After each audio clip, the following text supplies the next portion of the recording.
pour développer cette région, vous êtes d'accord avec moi? Mais moi, personnellement, à chaque fois que je parlais indien, et le président, à chaque fois qu'il a parlé indien, c'est parce que c'est notre marché. On ne peut pas parler d'américains quand ce sont les Indiens qui viennent acheter ici.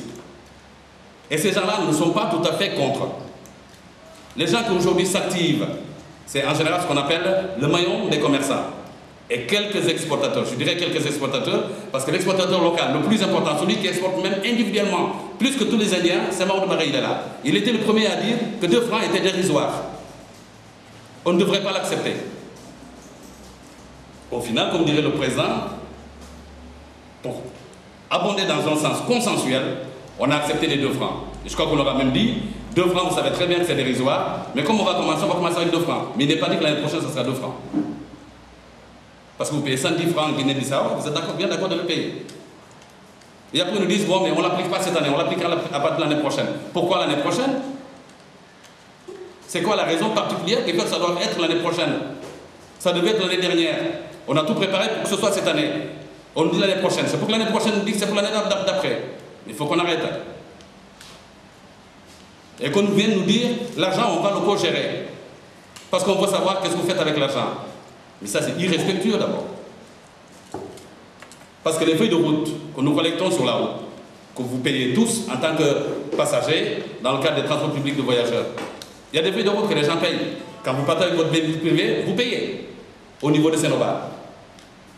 Il faudrait que la gare routière nous demande qu'est-ce qu'on fait avec l'argent qu'eux, ils payent sur la Transgambienne. Il faut qu'on arrête. À un moment donné, c'est que dans une des réunions, bien qu'ils disent qu'ils n'ont pas été informés, qu'ils n'ont pas été mis au courant de ces objectifs de la Chambre de commerce, je suis désolé, c'est depuis l'année dernière qu'on s'en occupe.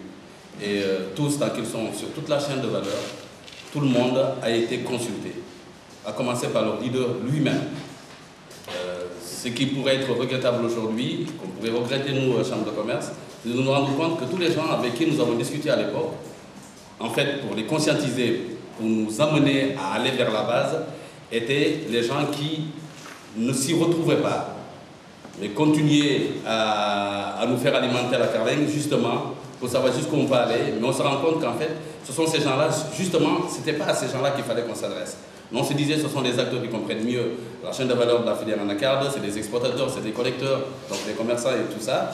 Et on s'aperçoit que tous ces gens-là, tous les gens à qui on parlait, ça ne les intéresse pas que cette taxe soit mise en place, cette redevance, on l'a même appelée, même pas une taxe, une redevance d'appui à l'organisation de la filière anacarde, soit mise en place pour aider non seulement la chaîne de valeur anacarde, d'où cet argent sera tiré, mais aussi toutes les autres filières, parce qu'il n'y a pas que l'anacarde ici. Si on commence aujourd'hui par l'anacarde, c'est parce que c'est le produit qui aujourd'hui connaît un fort taux d'exportation. Mais bien entendu, toutes les ressources qu'on tirera de là ne serviront pas que à l'anacarde. C'est pour l'économie de manière générale. Et si on a parlé de chantier, c'est pas pour dire que l'argent qui va être collecté va servir à finir le chantier. L'argent de l'anacarde n'a pas servi à commencer le chantier. C'est l'argent, c'est toute la recette globale. On a une unicité de caisse dans la Chambre de commerce qui sert à réaliser les projets de la Chambre de commerce. Et dans la réalisation des projets de la Chambre de commerce, il y a l'extension de la Chambre de commerce qui est en cours, qui finira avec l'anacarde ou sans l'anacarde.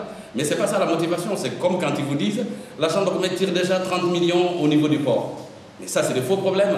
Tous les chiffres qu'ils ont donnés comme étant ce qu'ils payent pour l'entrée du port ne sont pas réels.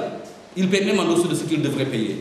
Et de toute façon, il ne faut pas se dire vous tirez déjà assez pour le port, donc vous ne tirez pas pour le siège. La Chambre de commerce a 2 comptabilités.